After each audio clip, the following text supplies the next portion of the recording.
I'm very glad to see you, Cleon. We're here just at the right time. My husband is coming. Seize the opportunity to ask for Lucille in marriage. Ah, madame, how sweet that word is to me, and how it flatters my desires. Could I receive, in order more charming, a favor more precious?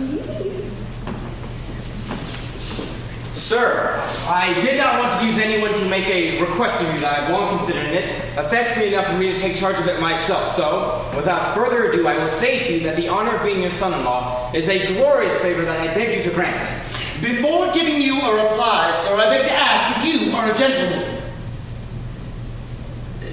Sir, most people don't hesitate much over this question. They use the word carelessly.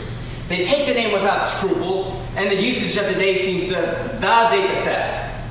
As for me, I confess to you, I have a little more delicate feelings on this matter. I find all imposture undignified for an honest man, and that there is cowardice in disguising what heaven made us of birth. To present ourselves to the eyes of the world a stolen title, to wish to give a false impression. So I will tell you frankly, sir, that I am not a gentleman. Shake hands, sir. You will not have my daughter. What? You are not a gentleman. You will not have my daughter. What are you trying to say with all this talk of gentlemen?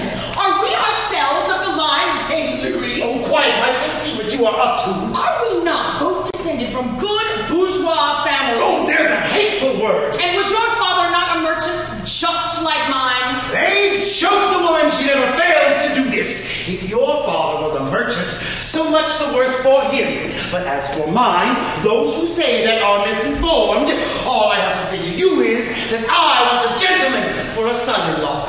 It is necessary for your daughter to have a husband who is worthy of her.